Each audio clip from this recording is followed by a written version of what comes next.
Dunzo buff. Oh my god. It's a dev blog. Okay, here we go. Okay, sick. So we'll read the dev blog and then we'll talk about the patch notes. Let's give it a whirl. Okay, director's take, tricks, tweaks, and treats for season 3. Sorry. Dad and me thinks that's funny. Hello and happy autumn. It's that time of year where there's a chill in the air. Everything seems to have pumpkin spice flavor. Whoa! Hey, listen. Hating on pumpkin spice is like asking for white girls to hate you. Like, holy shit. I feel bad for whoever wrote that article because the white girls are not going to be happy with you. I'm telling you guys. The white girls are not going to be happy with you. Okay. All right, let's see. And pumpkin spice, you know, it's kind of fire. I'm not going to lie. Listen, every once in a while, all the ladies out there, you guys get something right. The pumpkin spice was one of them, all right? The pumpkin spice was one of them, okay? In case you missed it, released a lot of cool trick and treats for our developer update, including an up-close look at the new Spellbinder Widowmaker Mythic skin, a detailed look at the 4 maps that are getting major changes, and new updates to the in-game scoreboard, and a first look at the hauntingly fun Junkenstein's Laboratory. Okay, so to kick things off, let's take a look at the tank adjustments. Ramaktra's Pummel while in Nemesis form is getting adjustment that will give opponents a better chance to take cover without really impacting the lethality of the attack. What? The attacks from Ramaktra's punches will no longer pierce... Ramaktra's punches will no longer pierce barriers, but instead will deal 2.5 times the damage on them. This gives Ramaktra more strategy to decide whether or not to focus on breaking a barrier, which can leave opponents vulnerable to attacks from your teammates, or instead focus on individual targets. Here's like Reinhardt also had an over a chance to make using their barrier's health or eating the punch themselves. We hope this change can make for a little bit more interesting engagement with Ramatra in his Nemesis form. So... that's better for his team against Sig. I think that's a big Ram nerf. That's a huge Derpy buff right there. Derpy's fucking licking his chops. There he is. There's Derpy right there, dude. There's Derpy right there. There he is, dude. There he is. That Ram's going to pop Nem form. Derpy's going to have that fucking shield out, and he's going to be... ha! And he's going to be fucking rocketing through their team on Reinhardt. Oh, my... Derpy's like a kid at Christmas right now. Christmas came early for this man. Oh, my goodness.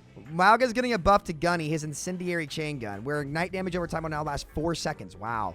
Combined with the burst potential of Cha-Cha, his volatile chain gun, Mauga will have more reason to stay focused on smaller targets without making him stronger against other tanks. Interesting. Okay. For supports, you're going to see a notable change for Juno, who's performed really well. Yeah, Juno, by the way, I have not seen so many people boosted by one character in a long time. That's how you know the character's really strong. There were a ton of Juno 1 tricks that were permanently in low masters, that all of a sudden are an M1, GM4, GM5, and I'm sitting there like, okay, so she was really good. She remains popular, and we expect that to continue well into Season 13, but we want to bring her healing potential in a bit and encourage players to rely on her mobility more. First of all, her fall-off range is reduced, which will require her to be closer to allies to heal or enemies to attack effectively. The Medi Blaster also has a small nerf to the healing amount. You can also expect some changes for Brig and Bap. Oh my god, please be nerfs. Please be nerfs. On my hands and knees begging for nerfs to Brig and Bap. The game might be good. The game low-key might be good if they can fucking fix that. We have quite a few big changes for a couple of our damage heroes. Sojourn has changes to her Railgun and Disruptor Shot that will give her more skill to her playstyle. Energy no longer holds a minimum of 25, but will now deteriorate much slower. Good. We're also powering up Disruptor to Shot to be stronger. Damage per second is increased to 80. Oh, what? And will generate a small amount of energy for Railgun for any damage dealt. We're looking to make the ability feel less ignorable for opponents to reward anyone playing Sojourn with the well-placed Disruptor shots. Wow, okay. These changes are focused on getting more power into her kit outside the Railgun shot itself to make her neutral gameplay feel better. This is interesting. This is cool. That could be cool. So Soj definitely needs some help. She's still pretty underwhelming. Okay. Alec mentioned changes we had coming for Sombra in our previous director's take, and we are now ready to share the details of what you can expect. We're moving Stealth away from being a passive that activates on its own and instantly triggering anytime you use Translocator. It will only stay active for 5 seconds after you translocate. This change moves away from allowing Sombra to take any position she wants, but gives her a loop that increases her lethality. Sombra is revealed briefly when she takes a bit of damage or uses her hack. Instead of losing Stealth entirely, Translocator also has a longer cooldown. We're also giving Sombra her opportunity this pass will allow you to see targets that are critically injured through walls, along with increasing weapon damage. Whoa! Increasing weapon damage over time. We've reduced the hack ability lockout to 1 second, which has been the frustrating part of her kit that opponents have to deal with. Whoa! We're giving her back the opportunist passive, which allows you to see targets that are critically injured through walls with increasing weapon damage over time. We'll see what they mean by that. So are they saying that the longer you're in stealth, when you come out, you'll have better weapon damage? Guys, you have to understand, if you remove her stealth like that and you change it, she'd be bad. So they have to do something. Wait, is opportunist the buff that like let you do more damage to hack targets, or is that different? All right, we'll see. Okay, let's change the subject, talk about competitive play and matchmaking. We still want to encourage you to grip with your friends even when playing competitive. So we have changes in the matchmaking that should help. Matchmaking for the wide pool has been tuned to focus on shorter queue times. Thank God. We think having evenly matched players on the tank role is really important. Wow, they address it! They address it! Oh my God, they actually addressed it. Holy cow. They actually addressed it. Okay. So we've also upgraded our role delta tech to prioritize matching tank players against each other more closely than the other roles. Yes. That's one of the biggest reasons they have steam rolls is that when there's a gap on the tank roll and the tank is a raid boss, if you like, listen, if you're a DPS player, you are a pawn on the chessboard. The tanks are the queens, and the support are like the rooks, the bishops, the knights, right?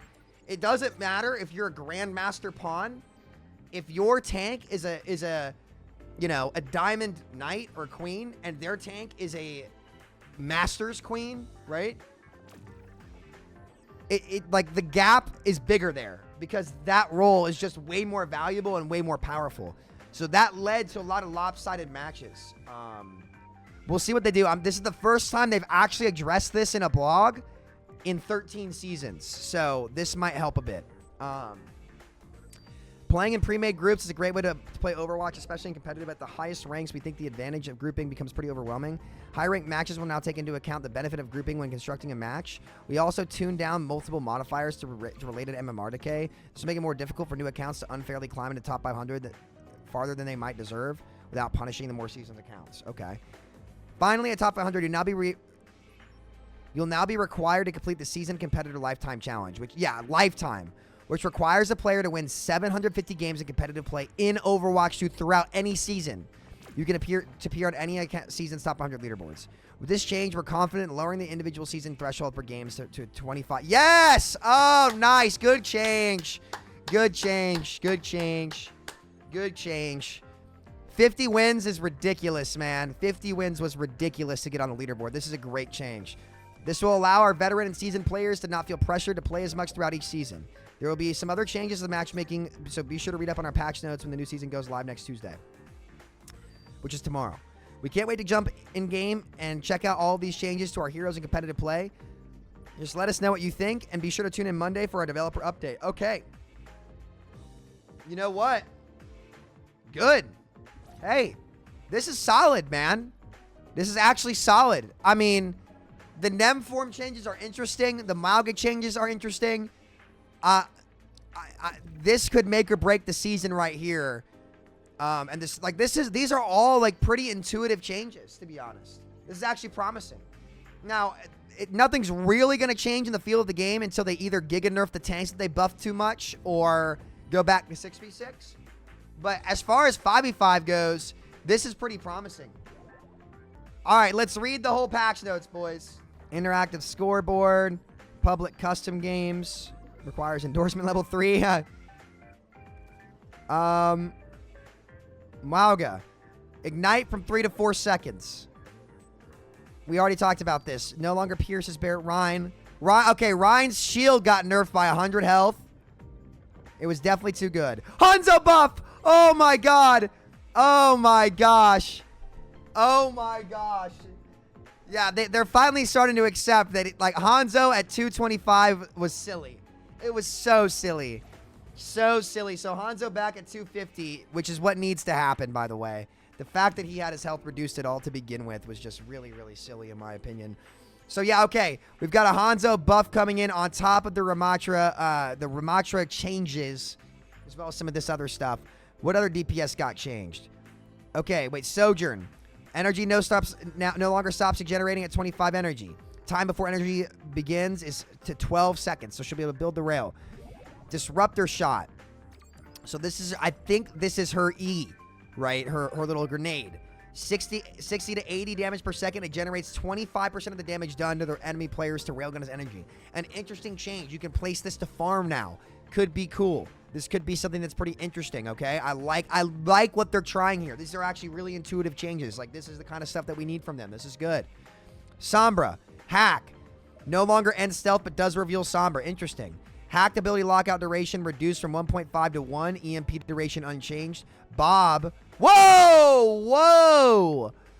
Huge nerf to Sombra against Ashe, who's already really strong. Stun duration reduced from 10 to 3 seconds. Why do they keep buffing Bob like this? I mean, this is crazy. Coach Mills, I don't know if we want to upload 3 in one day. Maybe we put one on the second channel instead and see how it does for a video. Our Mercy video flopped yesterday, sadly, so we'll have to see. Stealth, no longer a passive. It only activates by using Translocator. It has a 5-second duration. Added stealth timer around the reticle and removed ability icon. Okay. Taking damage now reveals Sombra for 1 second instead of ending stealth. Translocator cooldown increased from 5 to 7. So that's really bad. EMP cost increase 12%. Increases Sombra's weapon damage versus hack targets by 20%. I'm not going to lie. These are big nerfs to Sombra. I think she's worse. With 225 health, that downtime, dude. Like, because it's not like you can hack everybody. I think those are nerfs. I think she's going to be worse, particularly because of this. Because she, again, so look, she's going to struggle with uptime now. So nerfing her uptime and nerfing her ult charge in the same patch is a huge nerf to her biggest win con, which is EMP. Now, this could be good. I might be wrong. Hack virus is going to be really lethal. But the question is, how hard is it going to be for her to set up?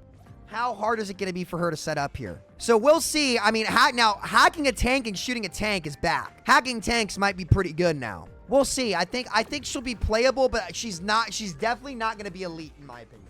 This nerf is a huge nerf. This is like she's going to be harder to play and harder to get value from, in my opinion. No, she's not perma invis. The invis only lasts for like 5 seconds. So look. Stealth only lasts for 5 seconds, and you activate it from throwing a translocator, which is a 7-second cooldown.